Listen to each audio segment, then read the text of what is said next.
Сәлеметсіздер ме, қымбатты достар? Продолжаем наши уроки. Сегодня у нас 17 урок, 17 сабақ, табыс септік, винительный падеж. Сұрақтары кімді, нені, кого, что. Жалғаулары д, т, н. Сначала давайте прочитаем простые предложения, которые здесь даны. Ол тыңдады, он слушал. Ол түсінді, он понял. Ол орындады, он выполнил. Ол ашты, он открыл. Ол жапты, он или она закрыл. Теперь давайте уберем шторки и добавим окончание к словам. По закону сингармонизма к мягким словам добавляются мягкие окончания, к твердым словам твердые окончания. Мугалим оканчивается на звонкий согласный, поэтому мы сюда подберем окончание «д». Мы подобрали мягкое окончание, потому что последний слог имеет мягкий гласный. Тақырып слово оканчивается на глухой согласный, поэтому по принципу подобное притягивает подобное, подбираем окончание, которое начинается с глухого согласного «т».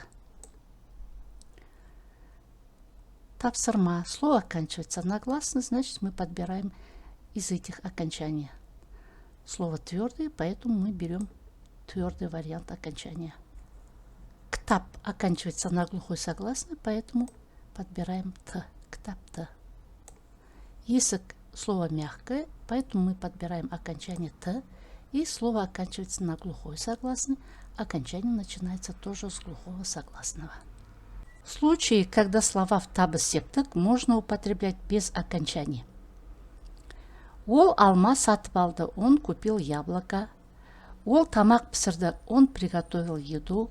Ол кино көрді, он смотрел фильм. Балалар мультфильм қарады, дети смотрели мультфильм.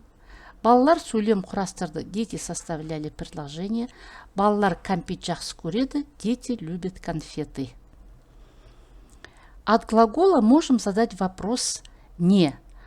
Сатып алды не алма, пісірді не тамақ, көрді не кино. Қарады не мультфильм, құрастырды не сөйлем, жақсы көреді не кәмпит. Если мы можем задать вопрос «не», то и окончание прибавлять не надо. Перевод.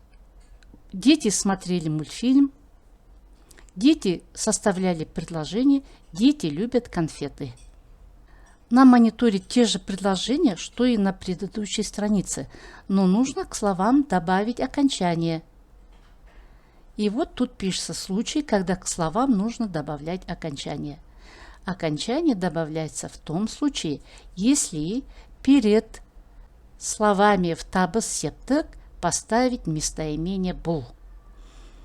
Итак, давайте будем ставить местоимение «бұл» перед каждым словом.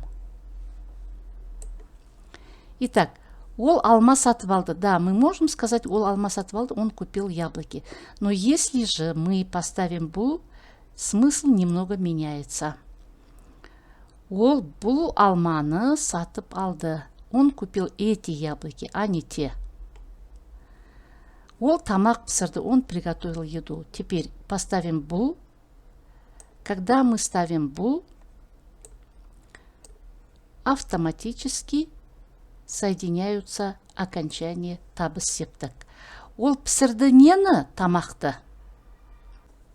Ол бұл тамақты пісірді. Он приготовил эту еду, а не ту. Ол бұл киноны көрді. Он посмотрел этот фильм, а не тот фильм. Балалар бұл мультфильмді қарады. Дети смотрели именно этот мультфильм. Балалар бұл сөйлемді құрастырды. Балалар бұл кәмпитті жақсы көреді.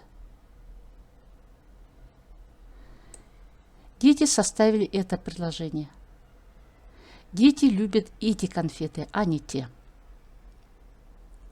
Получается, когда мы ставим местоимение «бұл» перед словами в табыс септік, мы делаем акцент именно на эти слова. Көптік жалғау, множественное число. Сұрақтары кімдерді, нелерді, кого, что. Жалғаулары д. Мұғалім оқушылар шақырды, набор слов. Теперь мы должны сделать предложение из этого набора.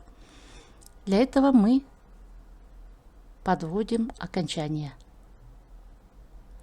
Мұғалім оқушыларды шақырды.